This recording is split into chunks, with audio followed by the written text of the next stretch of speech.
मानव है तो मानवता को प्यार कीजिए, मानव है तो मानवता को प्यार कीजिए, सारे संसार का उपकार कीजिए, सारे संसार का उपकार कीजिए। मानव है तो मानवता को प्यार कीजिए, मानव है तो मानवता को प्यार कीजिए, सारे संसार का उपकार कीजिए, सारे संसार का उपकार कीजिए।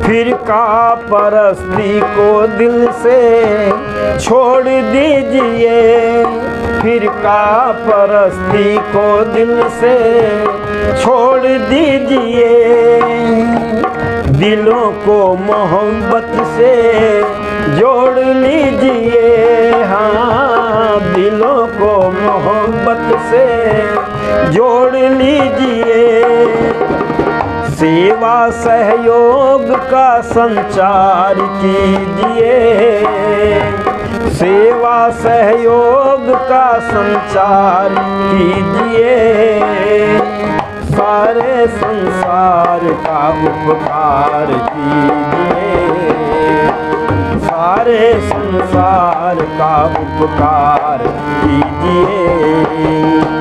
मानव है तो मानवता से प्यार कीजिए, मानव है तो मानवता को प्यार कीजिए, सारे संसार का उपकार कीजिए, सारे संसार का उपकार कीजिए। अभी मैंने एक गीत आपके सामने रखा, मानव है तो मानवता को प्यार कीजिए। कल आपने सुना था सब काम धर्मानुसार अर्थात सत्य और असत्य को विचार करके करने चाहिए, पर किन बातों का विचार करें? हम ऐसे कामों को करें जिससे संसार का उपकार हो। इसलिए ऋषि ध्यान जी महाराज लिखते हैं, संसार का उपकार करना इस समाज का मुख्य उद्देश्य है। लेकिन जरा विचार करके देखो, इस दवाई को न खाने का दुष्परिणाम क्या हुआ? क्यों जी, चीन ने सारे संसार का उपकार किया या अपकार किया? आज सारा विश्व परेशान है, दुखी है। उन्होंने कर्म तो किया पर सत्य असत्य को विचार करके नहीं किया। यदि सत्य असत्य को विचार करके और सारे संसार के उपकार के लिए किया जाता तो विश्व में ये बीमारी न पनपती। क्योंकि आज हम पढ़ लिख करके क्या करना चाहिए क्या नहीं करना चाहिए, हम दूसरों को दुख देने का कार्य करते हैं। पर हमारे यहाँ पर कहा करते हैं, ये जो प्रकृति है ये सारे संसार का उपकार करती है। और जब हम पढ़ते थे विद्यालय में तो एक दोहा पढ़ाया जाता था, वृक्ष कबहु नहीं फल भखे, नदी न संचय नीर, परमारथ के कारणे साधु धरासरी। हम परोपकार के लिए संसार में रहते थे, लेकिन आज विचार करके देखें, प्रकृति तो सारे संसार का उपकार कर रही है, पर ये मनुष्य सारे संसार का विनाश करने के लिए लगा हुआ है। इसलिए विद्वानों ने कहा, तुम परमात्मा को देखना चाहते तो उसके बनाए हुए संसार को देखो। उस परमात्मा के वेद ज्ञान को प्राप्त करके अपने सत्य असत्य कर्मों का निर्णय करने का प्रयत्न करो। यदि तुम वेद नहीं पढ़ सकते तो कम से कम इस सारे संसार को ही ध्यान से देखो। आप कहेंगे संसार को क्या देखेंगे? कि प्रकृति उपकार करती हर प्रकार का, प्रकृति उपकार करती हर प्रकार का, तू भी कर उपकार इस सारे संसार का।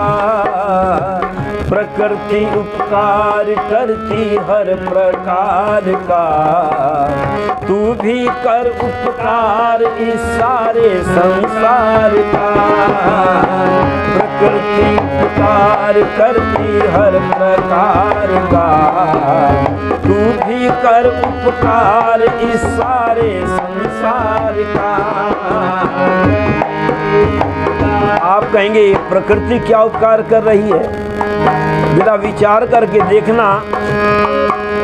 एक दाना लेकर धरा 100 गुना लौटाए, बोलो ये उपकार इसके कैसे भूल जाए। एक दाना लेकर धरा 100 गुना लौटाए, बोलो ये उपकार इसके कैसे भूल जाए। गेहूं चावल उड़द मक्का सरसों ज्वार का, गेहूं चावल उड़द मक्का सरसों ज्वार का, तू भी कर उपकार इस सारे संसार का। प्रकृति उपकार करती हर प्रकार का, तू भी कर उपकार इस सारे संसार का। प्रकृति उपकार करती।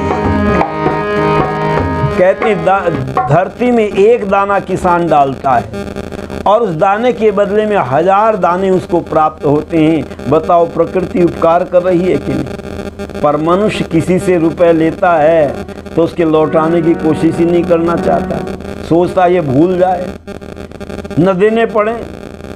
हम कृतज्ञ हो जाते हैं, पर प्रकृति क्या करती है?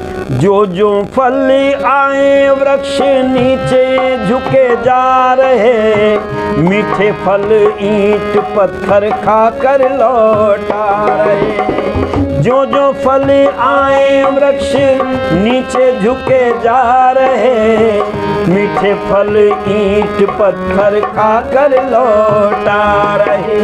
आम अमरूद सेब संतरे अनार का, आम अमरूद सेब संतरे अनार का, तू भी कर उपकार इस सारे संसार का। प्रकृति उपकार करती हर प्रकार का, तू भी कर उपकार इस सारे संसार का। प्रकृति देखो, वृक्ष के ऊपर जब फल लगते हैं तो वृक्ष नीचे झुकना प्रारंभ हो जाता है, पर मनुष्य के ऊपर जब फल लगते हैं तो ये अकड़ना शुरू हो जाता है। मैंने गुजरात में पूछ लिया, मैंने कहा ये बताओ ऐसा कौन सा वृक्ष है जिसके ऊपर फल लगते हैं तो अकड़ना शुरू हो जाता है। तो एक बच्चे ने कहा जी अरंड का पेड़ ऐसा है जिसके ऊपर फल लगते हैं तो अकड़ना शुरू हो जाता है। और मैंने देखा तो वाकई में सीधे का सीधा ही, क्योंकि उसके चारों तरफ फल लगते हैं, पर नहीं, फिर भी थोड़ी सी डाली उसकी झुकी हुई थी। मैंने बच्चों से कहा तुम अरंड बनना चाहते हो या आम बनना चाहते हो? तो कहते हैं आम बनना चाहते हैं। ध्यान रखना, आम के ऊपर फल लगते हैं तो नीचे झुकना प्रारंभ हो जाता है। इसलिए विद्वानों ने कहा तुम जब तुम्हारे ऊपर फल आने प्रारंभ हो तो तुम भी झुकना प्रारंभ कर देना। आप कहेंगे मनुष्य के ऊपर कौन से फल लगते हैं?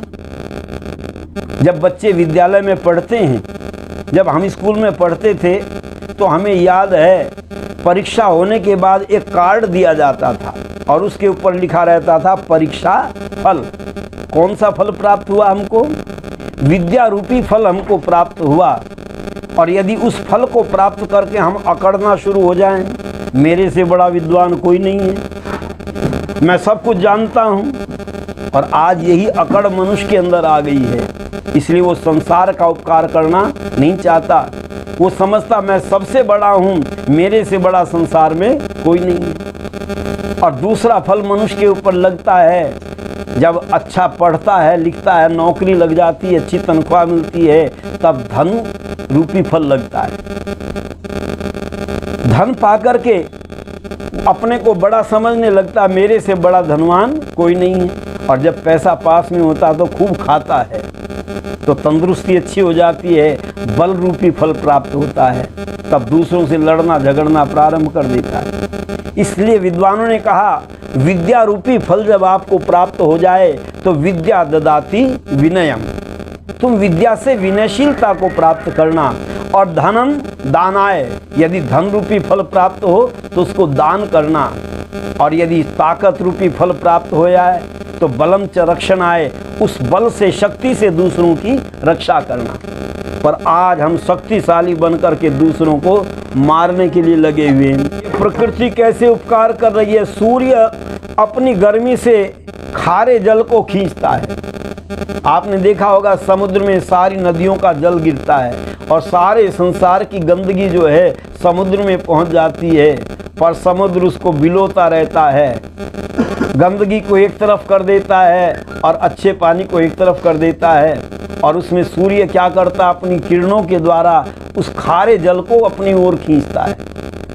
और कैसा फिल्टर करता है, तुम आरओ मशीन लगाते हो घर के अंदर, पर इतना साफ पानी वो भी नहीं कर सकती जितना परमात्मा कर देता है। आपने देखा होगा पानी को साफ करने का तरीका वैज्ञानिक लोग बताते हैं, पानी को छान करके, पानी को निथार करके और पानी को उबाल करके। सूर्य की किरणों से ऐसा उबालता है पानी को, भाप बनकर के आकाश में चला जाता है। और आकाश में ऊपर जाकर के पानी और ठंडा होना चाहिए या गर्म होना चाहिए, और तेज गर्म होना चाहिए, क्योंकि जो जो सूर्य के नज़दीक पहुंचता है उतनी ज़्यादा गर्मी होनी चाहिए। पर नहीं, आकाश में गैस के साथ में जब मिलता है तब फ्रिज बना देता है। परमात्मा का फ्रिज कहाँ पर है, आकाश में बना हुआ है, उसको ठंडा करता है भाप को, और ठंडा करके जल बना करके पृथ्वी पर गिराता है। और कितना साफ पानी होता है। बैटरी के अंदर डिस्टिल वाटर डालते हैं, पर बैटरी बनाने वाले कहते हैं यदि वर्षा का पानी इसमें डाल दिया जाए तो कोई हानि नहीं पहुंचाता है। पता चलता है शुद्ध पानी बना करके देता है परमात्मा। और ये प्रकृति है तो इसमें विकृति भी है, गर्मी सर्दी ये सब आती रहती हैं। उसके लिए परमात्मा ने क्या किया, प्रकृति से विकृति जो तन में समाए, वनस्पति द्वारा दूर उनको भगाए।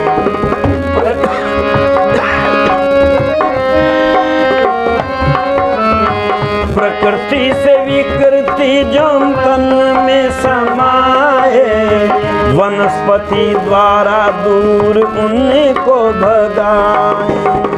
दिया उपचार है जा जाड़े और बुखार का, दिया उपचार है जा जाड़े और बुखार का।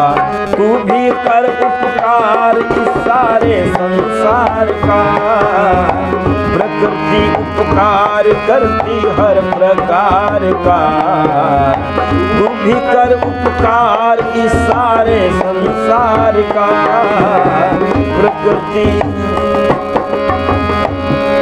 ले सूर्य से प्रकाश चंद्र करता उजाली है, भरता रस वनस्पति में करता हरियाली है। ले सूर्य प्रकाश चंद्र करता उजाली है, भरता रस वनस्पति में करता हरियाली है। सुगंधित करता वायु पुष्प गुलाब कचनार का, सुगंधित करता वायु पुष्प गुलाब कचनार का।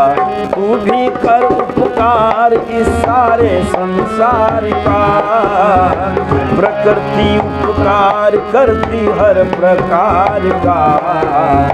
तू भी कर उपकार इस सारे संसार का।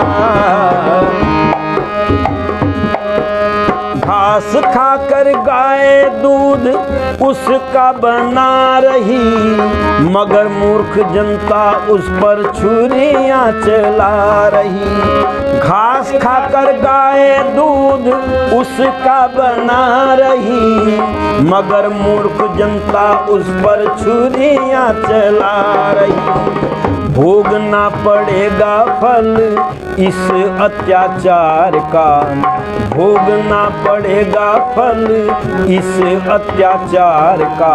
तू भी कर उपकार इस सारे संसार का, प्रकृति उपकार करती हर प्रकार का। तू भी कर उपकार इस सारे संसार का, प्रकृति, क्योंकि वेद कहता है मित्रस्य हम चक्षुषा सर्वाणि भूतानि समीक्षे, हम सारे संसार के जीवों को मित्र की दृष्टि से देखेंगे। पर आपने देखा होगा टीवी पर एक गीत गाया करते थे, गीत आया करता था टीवी पर, हाथी मेरे साथी, एक फिल्म देखी होगी हाथी मेरे साथी। अब लोगों ने हाथी मेरे साथी देखा है तो एक हाथी के मरने पर नेताओं ने बवाल उठाया, पर गाय को कभी देखा नेताओं ने?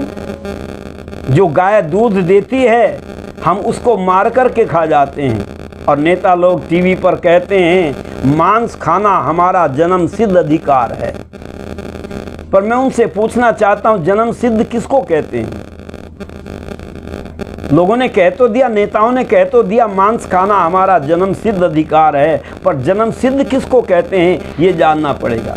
अच्छा, मैं जरा विचार करके देखना, शेरनी मांस खाती है, वो अपने बच्चे को दूध से पालती है या मांस से पालती है? वो दूध से पालती है, मांस से नहीं पालती। कुतिया मांस खाती है पर अपने बच्चे को दूध से पालती है। बिल्ली मांस खाती है पर अपने बच्चे को दूध से पालती है। इससे पता चलता है मांसाहारी जीव भी अपने बच्चों को दूध से पालते हैं। इससे सिद्ध होता है दूध पीना जन्म सिद्ध अधिकार होता है, मांस खाना जन्म सिद्ध अधिकार नहीं हो सकता। पर क्या करें, आजकल टीवी पर भी ऐसे लोग बैठे हुए हैं, वो सब की हाँ में हाँ कर देते हैं, जो भी आए हाँ हाँ ठीक है।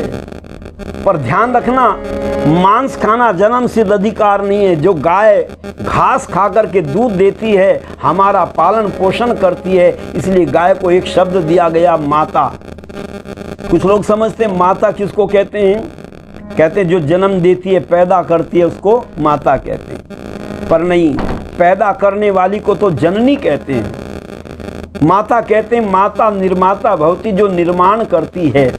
गाय के दूध से हमारे जीवन का निर्माण होता है, इसलिए गाय सारे संसार की माता है। और हमारे ऋषियों ने इसीलिए कहा गावो विश्वस्य मातरः, ये जो गाय है सारे संसार की माता है। पर हमने माता के उपकार को नहीं माना। प्रकृति को जान कर उपकार उससे लेना है, उनके द्वारा उपकार दूसरों को देना है। प्रकृति को जान कर उपकार उनसे लेना है, उनके द्वारा उपकार दूसरों को देना है। केवल पेट भरना नहीं अपने परिवार का, केवल पेट भरना नहीं अपने परिवार का। तू भी कर उपकार इस सारे संसार का, प्रकृति उपकार करती हर प्रकार का। तू भी कर उपकार इस सारे संसार का, इसीलिए विद्वानों ने कहा ये प्रकृति सारे संसार का उपकार करती है। तो ऋषिदान जी महाराज ने भी आर्य समाज का नियम बनाया, संसार का उपकार करना इस समाज का मुख्य उद्देश्य है। किस समाज का? कुछ लोग कहेंगे आर्य समाज का, केवल आर्य समाज का नहीं, मनुष्य मात्र का।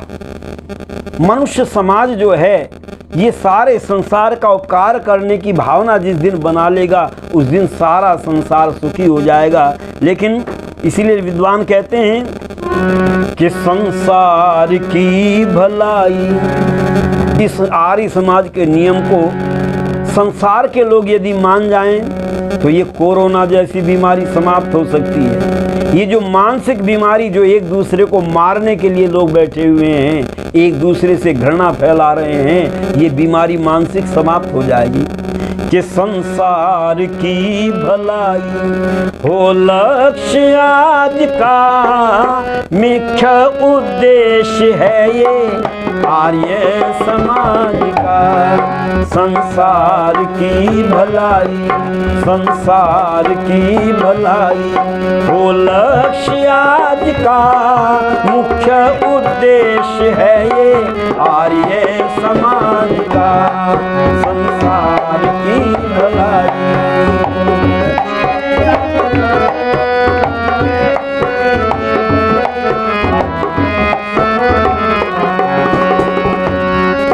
किस भांति हो सकेगा संसार का भला, संसार का भला। किस भांति हो सकेगा संसार का भला, संसार का भला। बतलाया हुआ तरीका, बतलाया हुआ तरीका, ये योगी राज का मुख्य उद्देश्य है ये आर्य समाज का। संसार की भलाई, संसार की भलाई वो लक्ष्य आज का, मुख्य उद्देश्य है ये आर्य समाज का। पर कैसी उन्नति हो, कैसे करें संसार का भला।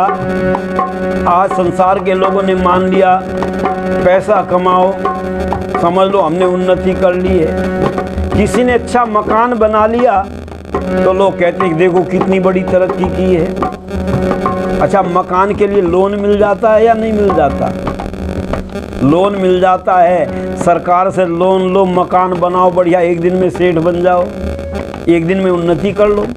अच्छा, कार के लिए लोन मिल जाता है कि नहीं मिल जाता? लोन से कार खरीदो, एक दिन में सेठ बन करके दिखा दो लोगों को। फैक्ट्री के लिए लोन मिलता है सरकार से या नहीं मिलता? फैक्ट्री के लिए लोन लो सरकार से, एक दिन में फैक्ट्री लगाओ और बड़े सेठ बन करके दिखा दो। ये उन्नति तो आप कर सकते हैं, भौतिक उन्नति, पर इसके साथ साथ कौन सी उन्नति करनी है? ऋषि दयानंद कहते हैं 3 उन्नति करो। पहले शरीर की हमें है उन्नति करनी, है उन्नति करनी।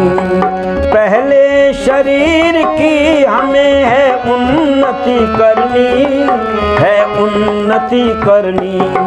है छुपा रहस्य इसमें, है छुपा रहस्य इसमें, सबके सुख साध का मुख्य उद्देश्य है ये आर्य समाज का। संसार की भलाई, संसार की भलाई है लक्ष्य आज का, मुख्य उद्देश्य है ये आर्य समाज का। ऋषि दयानंद कहते हैं सबसे पहली उन्नति कौन सी है? पहले अनपढ़ लोग जानते थे इस बात को। आप कहिए अनपढ़ क्या जानते थे? अनपढ़ लोग कहा करते थे पहला सुख निरोगी काया। और आज देखो इतिहास आपके सामने प्रमाण है, विदेशों में ज़्यादा मृत्यु हो रही है या भारत के अंदर ज़्यादा मृत्यु हो रही हैं? जरा हिसाब लगा करके देखना। क्योंकि विदेशों में साधन बढ़िया हैं, इलाज के साधन अच्छे हो सकते हैं, पर उनके शरीर की क्षमता धीरे धीरे नष्ट हो रही है। शारीरिक क्षमता जब मनुष्य के अंदर होती है तो वो रोगों से लड़ता है। यदि शारीरिक क्षमता समाप्त हो जाती है तो दवाई कितनी भी खाते रहें फिर लाभ नहीं करती। एक दिन डॉक्टर कह देते हैं अब दवाई असर नहीं कर रही है, अब कोई इलाज नहीं हो सकता, क्योंकि जब रोगों से लड़ने की क्षमता शरीर की समाप्त हो जाती है। इसलिए हमारे ऋषियों ने कहा सबसे पहले तुम शरीर को बलवान बनाने का प्रयत्न करना, और शरीर को बलवान बनाने के बाद में कहते हैं शरीर तो बलवान हो जाता है, कुछ लोगों की आत्मा कमजोर होती है। आपने महाभारत देखा होगा टीवी पर। महाभारत में 3 पात्र मिलते हैं। एक का नाम आपने सुना होगा भीष्म पितामह। उनका शरीर बलवान था पर आत्मा कमजोर थी। द्रौपदी का अपमान हो रहा है और बैठे हुए देख रहे हैं, कुछ कहने की हिम्मत नहीं। पर दूसरे व्यक्ति थे विदुर। जिनकी आत्मा बलवान थी पर शरीर कमजोर था। कहते हैं जिस सभा के अंदर नारी का अपमान होता है मैं उस सभा में नहीं रहूंगा, और चल देते हैं छोड़ करके। और तीसरे थे योगी राज कृष्ण, जिनका शरीर भी बलवान था और आत्मा भी बलवान थी, पर वो उस समय वहाँ मौजूद नहीं थे, इसीलिए विनाश हो गया। पर मैं आपसे कहना चाहता हूँ, हम शारीरिक बल भी प्राप्त करें। शारीरिक बल तो उत्तम भोजन से, आसन व्यायाम से प्राप्त कर सकते हैं, पर आत्मिक बल ईश्वर की उपासना से प्राप्त होता है। ईश्वर की उपासना करके आत्मिक बल भी प्राप्त करें और सामाजिक उन्नति भी करें। आत्मा की उन्नति फिर करनी है हमें, फिर करनी है हमें। आत्मा की उन्नति फिर करनी है हमें, फिर करनी है हमें। फीका सुख इसके आगे, फीका सुख इसके आगे। जगती के ताज का मुख्य उद्देश्य है ये आर्य समाज का। संसार की भलाई, संसार की भलाई का मुख्य उद्देश्य है ये आर्य समाज का। संसार की भलाई।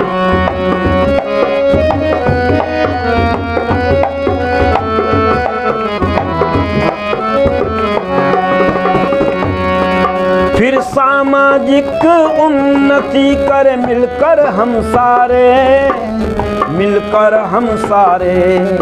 फिर सामाजिक उन्नति कर मिलकर हम सारे, मिलकर हम सारे। हामी ना होवे कोई, हामी ना होवे कोई गंदे रिवाज का। उद्देश्य है ये आर्य समाज का।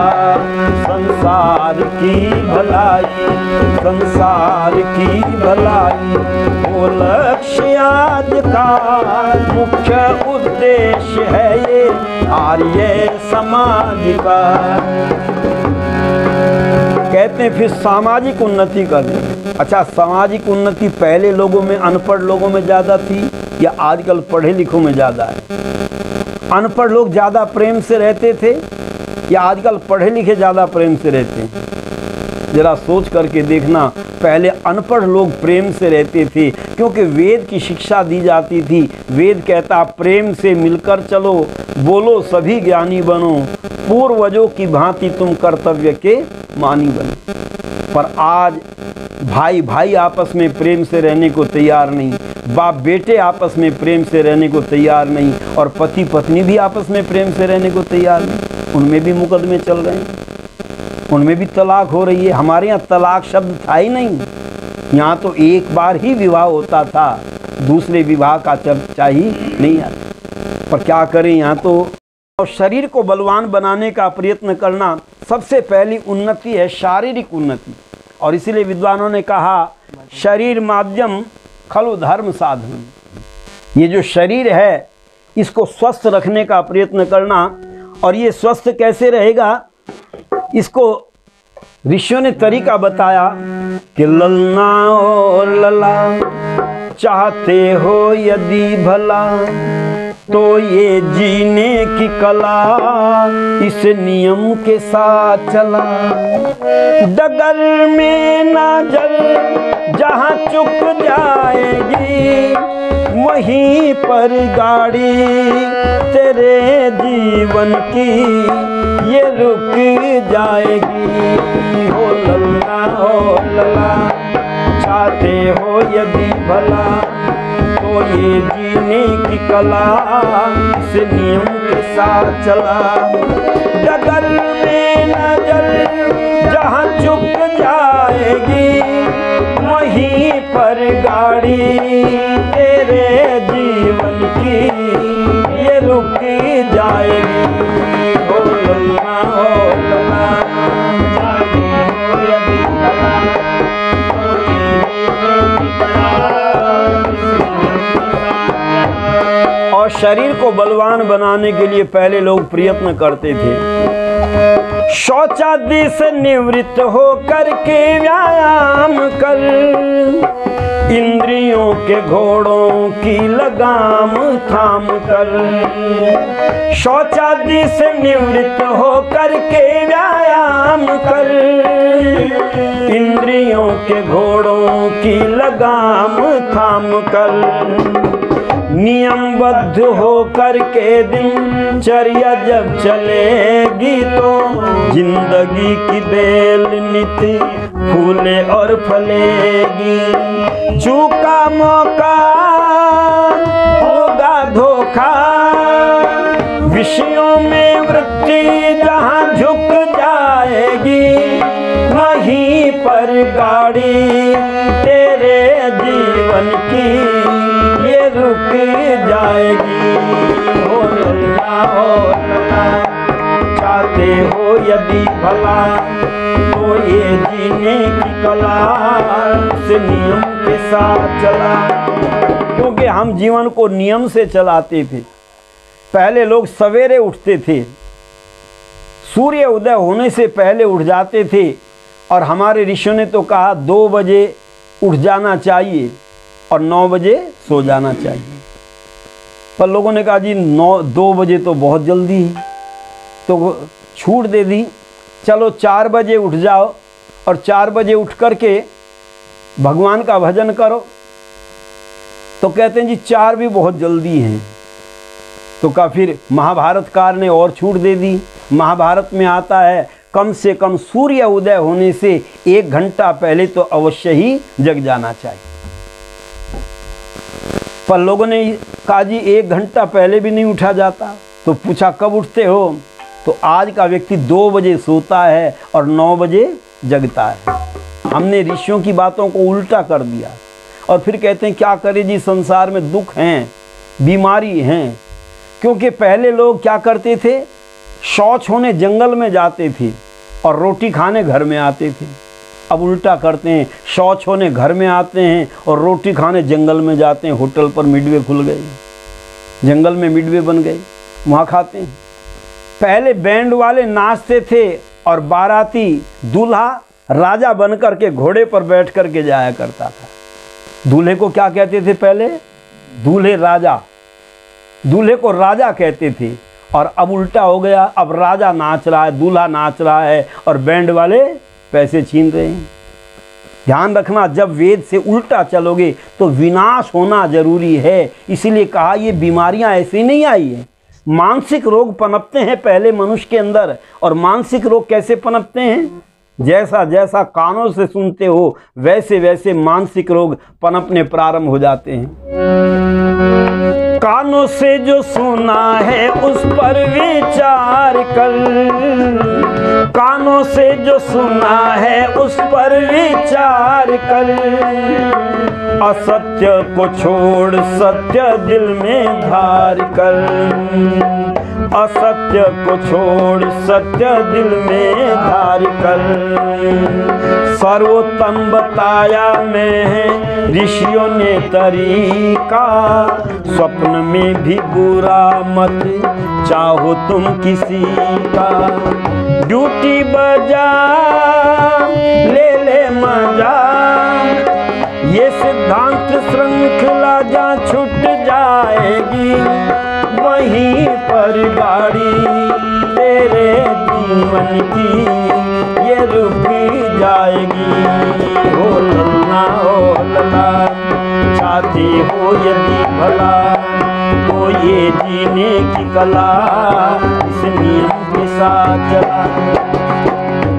इसीलिए विद्वानों ने कहा तुम बच्चों को बलवान बनाने का प्रयत्न करो। और हमने देखा जब हम छोटे थे, गांव में शाम के समय में बूढ़े लोग बच्चों को गांव से बाहर ले जाते थे। दंड बैठक, आसन, व्यायाम, लंबी कूद, दौड़ ये कराया करते थे। लेकिन सारा ख़त्म कर दिया टीवी ने। और अब टीवी के बाद भी अब गेम आ गए। अब तो कहते हैं मैंने 9 लाख जीते MPL में। उनसे पूछो, सबको, सारे नौजवान जो बेरोजगार हैं, काहे को नौकरी के लिए रो रहे हो? फिर खेलो जाओ, कमा लो पैसे। पर नहीं, वैसे नौकरी के लिए रोएंगे और कहेंगे हमने 9 लाख कमा लिए। क्या करना, आज निकम्मा बनाया जा रहा है नौजवान को इन वीडियो गेम के माध्यम से। हमारे यहाँ तो पुरुषार्थ सिखाते थे। वेद कहता था वीर भोग्या वसुंधरा, बहादुर लोग ही इस पृथ्वी के भोग को भोगा करते। कृतम में दक्षिणे हस्ते जयो में सव्याहिता, यदि कर्म तुम्हारे दाएं हाथ में है तो उसका फल तुम्हें बाएं हाथ में अवश्य मिलेगा। पर क्या करें, आज निकम्मेपन की भावना बच्चों को सिखाई जा रही है। उनको कमज़ोर बनाया जा रहा है, मानसिक कमज़ोर भी बनाया जा रहा है और शारीरिक कमज़ोर भी बनाया जा रहा है। विदेशों की स्थिति देख लो, कहते हैं इम्यूनिटी घट गई है, मर रहे हैं, लाशें सड़कों पर पड़ी हुई हैं। क्यों है ये? क्योंकि रोगों से लड़ने की क्षमता धीरे धीरे हमने नष्ट कर दी है। खान पान के द्वारा, व्यवहार के द्वारा हम अपने जीवन को नष्ट कर लिया है।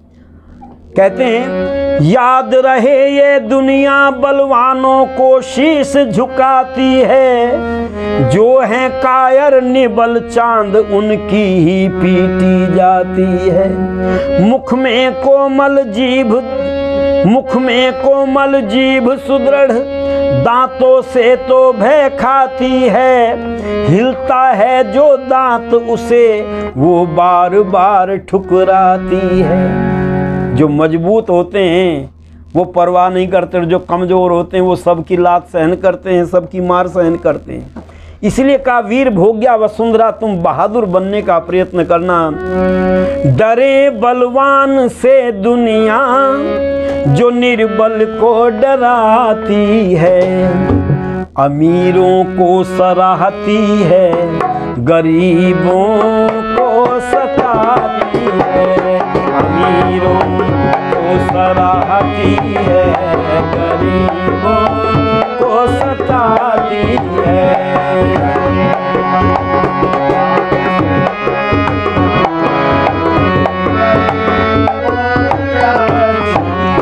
हवा तो एक होती है मगर दो काम हैं उसके। हवा तो एक होती है मगर दो काम हैं उसके। बढ़ाती आग जंगल की, दिया घर का बुझाती है। बढ़ाती आग जंगल की, दिया घर का बुझाती है।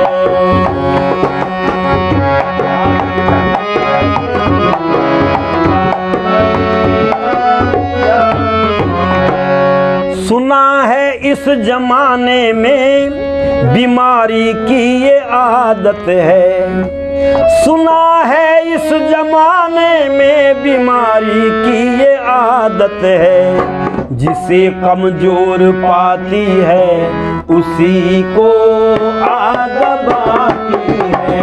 जिसे कमजोर पाती है उसी को दबाती है।